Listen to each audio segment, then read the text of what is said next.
There are things someone can say in a relationship that don't just raise a red flag, they set the whole field on fire. If you've ever dated someone avoidant, you already know the game, hot and cold. Intimacy followed by distance. They lean in, then pull back. And when you ask for clarity, they hit you with one of these. I'm just really bad at relationships. That's not vulnerability, that's an excuse. It's code for, don't expect much from me, and please don't blame me when I disappoint you. Walk away, you deserve better, you do, but saying that is a cheap way to escape the responsibility of being better. It's not humility, it's a deflection. I just need space. Space is healthy. But if they need space every time things get real, they're not looking for peace, they're running from intimacy. Why do you always need a label? Translation: I want the benefits of a relationship without the accountability of one, and if you keep accepting that you'll keep suffering, can't we just go with the flow? You were going with the flow. Until you realize the flow was headed nowhere. I don't like drama. It's not drama to ask where you stand, it's cold communication, and if they see that as drama, it's because they don't want to deal with their part in it. You're too emotional. No, you're honest, you're brave enough to express yourself, and anyone who makes you feel small for feeling deeply isn't safe to love. Listen, love shouldn't be a guessing game. You shouldn't have to decode their silences or chase breadcrumbs of affection. You don't need to earn consistency. You don't need to beg for clarity. And you definitely don't need to dim your light to keep someone comfortable in their emotional shadows. So if you're hearing these phrases again and again, that's not a person who's confused. That's a person who's avoiding. Walk away, not to punish them, but to protect the love you have to give, because the right person won't run from your heart. They'll run toward it. Excuses are not vulnerability. There's a huge difference between someone being emotionally honest and someone giving you a pre-packaged excuse that lets them off the hook. When someone says, I'm just bad at relationships, it can sound like vulnerability. It can sound like they're opening up, like they're letting you into a broken part of themselves. But look deeper. That phrase doesn't come with a plan to grow. It doesn't come with a willingness to work through the challenges that every relationship demands. It's a sentence that shuts the door, not opens it, because what they're really saying is, don't expect too much from me. Don't hold me accountable. Accept me as I am. And don't ask me to change even if my behavior hurts you. And that is not vulnerability. That is avoidance dressed in soft language. It's self-protection, not self-awareness. See, true vulnerability might sound like, I struggle with closeness because I've been hurt. I want to do better, but I'm scared. I don't always know how to show up, but I care enough to try. That's different. That's someone who is in the arena, messy but engaged. But I'm just bad at relationships. That's someone sitting on the sidelines, hoping you'll do all the emotional heavy lifting. They want the love, they want the companionship, they want the safety of your heart, but they don't want to offer the same in return. And here's the thing, we all have our flaws, we all have baggage. But if someone is using theirs as a shield to avoid growth, it becomes a wall between you and the love you deserve. You cannot build a stable relationship on unstable ground. If the foundation is built on disclaimers like just so you know, I'll probably hurt you, then what exactly are you agreeing to? Are you entering a partnership, or are you walking into a slow-motion heartbreak with your eyes wide open? Don't confuse avoidance with depth. Don't mistake a well-rehearsed excuse for emotional intelligence. You deserve more than someone who warns you upfront that they won't try. You deserve someone who sees their own patterns and still chooses to rise above them, not for you, but with you. False humility is manipulation. When someone looks you in the eye and says, you deserve better, it might feel like a moment of honesty. It might even feel noble, like they're stepping aside for your happiness, like they're acknowledging their shortcomings with grace. But take a breath and look closer, because in many cases that sentence isn't a gift. It's a carefully disguised way to dodge responsibility. It's not them setting you free, it's them avoiding the work required to grow. Saying, you deserve better, can sound humble, but real humility doesn't stop there. Real humility says, you deserve better and I want to become that better, not, you deserve better now, leave me alone so I don't have to change. See the difference? It's subtle, but it's everything. When someone says those words without a single action behind them, they're not protecting your heart, they're protecting their comfort. It becomes a clever way to exit the emotional conversation. A way to make you feel guilty for expecting more. A way to make it look like they're doing the right thing when all they're really doing is escaping growth.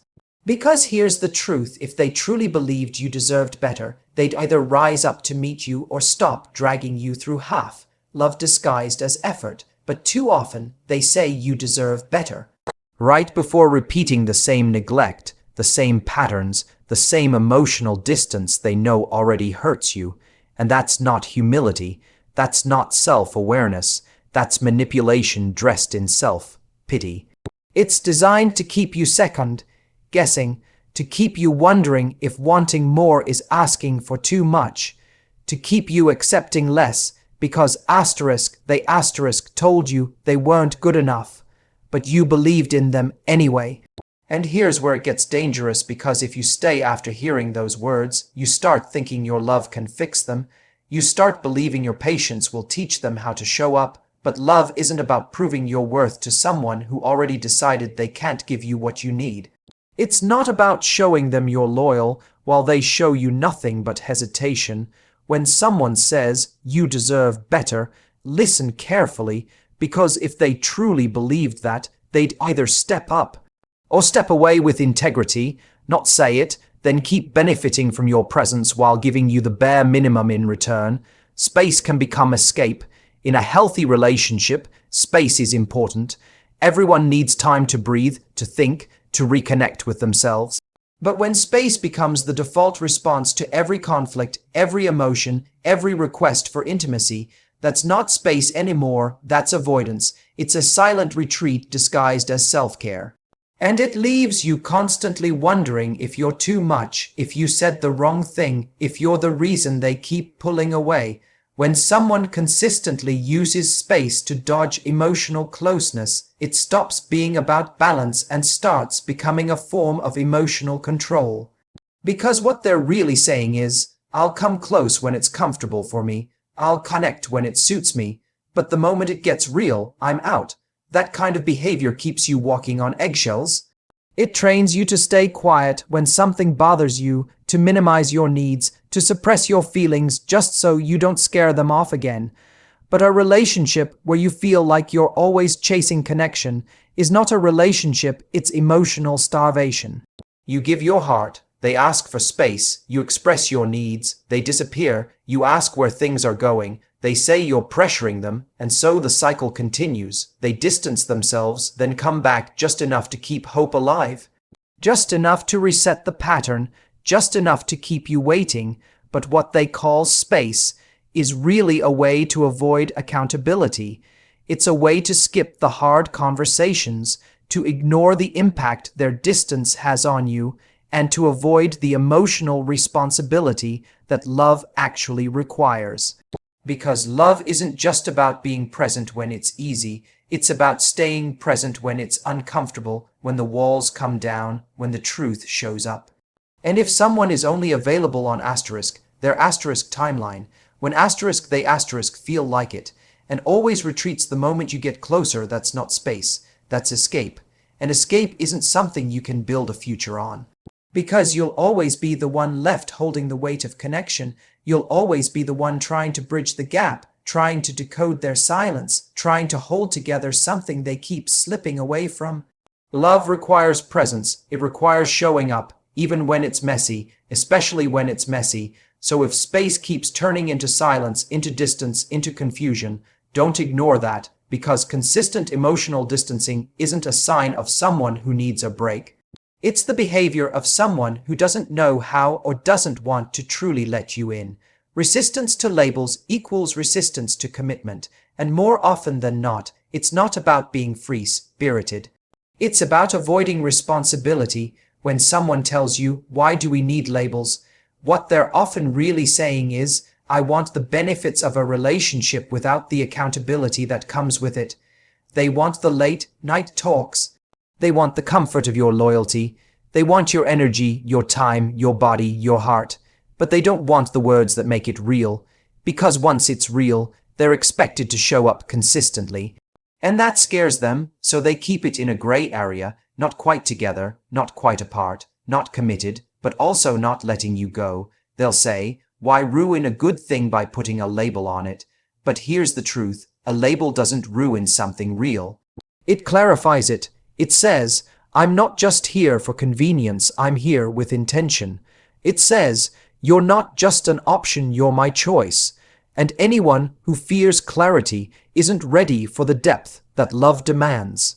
You'll notice that they love the ambiguity. It gives them an escape route. It keeps you unsure, hesitant, always trying to prove you're enough for them to stay. It allows them to back out at any moment and say, well, we were never official. And that's the trick. They get the emotional intimacy of a relationship, but the freedom of single life. They're covered either way. You ask for more. They say you're pressuring them. You ask where things are going. They call you dramatic. But deep down, they know what you want. They just don't want to give it or admit they can't. And here's where it gets dangerous. If you stay too long in that space, you start questioning your own needs. You start feeling guilty for wanting to define something that already feels like love. But love without clarity is confusion, and confusion breeds insecurity. You don't need to be stuck in the almost stage forever. Almost a relationship, almost a commitment, almost enough. If someone resists a label, they're not just resisting a word. They're resisting the depth, the presence, the consistency that comes with it. They're resisting what it means to actually choose you out loud and without conditions. And that kind of resistance isn't romantic. It's not mysterious. It's avoidance, plain and simple. Going with the flow shouldn't mean going nowhere. There's a difference between being easygoing and being led in circles. When someone says, let's just go with the flow, they're not always being laid back. Sometimes they're being lazy with your heart. Because what does that really mean? No plans, no labels, no clarity, just vibes. At first, it might feel fun, spontaneous, light, free, but after a while, you start to notice. The flow never leads anywhere. You're still in the same place, still wondering what this is, still hoping they'll eventually take things seriously, but they don't, because going with the flow gives them an easy out. They don't have to commit. They don't have to define anything. They don't have to risk being responsible for your feelings, and that's the trick. They get to enjoy your loyalty, your attention, your care while offering zero clarity in return. You think you're building something, but they're just floating, and the moment you ask for more direction, consistency, a real future suddenly, you're the one disrupting the peace. But it's not peace if you're confused all the time. It's not peace if you're quietly questioning whether you're even valued. It's not peace if it feels like you're always waiting for them to choose, waiting for them to speak up, waiting for the flow to turn into something real. A relationship without direction doesn't stay still, it drifts slowly, silently, until one day you wake up and realize you're emotionally invested in someone who was never planning to go anywhere with you. And that hurts because you thought time meant progress, you thought comfort meant connection, you thought going with the flow would eventually lead to love, but love doesn't float forever. It needs intention. It needs direction. It needs two people paddling in the same direction, not just one person trying to stay afloat. If they're always saying, let's not complicate things, what they're really saying is, let's not define things so I can keep avoiding accountability. And you deserve more than that. You deserve someone who isn't afraid to say, yes, this is real. Yes, I want to build something with you. Yes, we're moving forward together. Going with the flow is fine in the beginning. But at some point, love needs a destination. It needs action, not just chemistry, clarity, not just comfort, and most of all, it needs honesty, even if that means rocking the boat. So if you've been flowing for months, even years, and still have no idea where it's headed, that's not love evolving, that's love avoiding. At some point, you have to stop floating in someone else's current and start steering your own direction. Because your heart is not a raft for someone else's indecision. It's a compass, and it already knows the truth. If they won't give this connection direction, then it's time you do. Walk away not because you stopped caring, but because you finally started caring about yourself.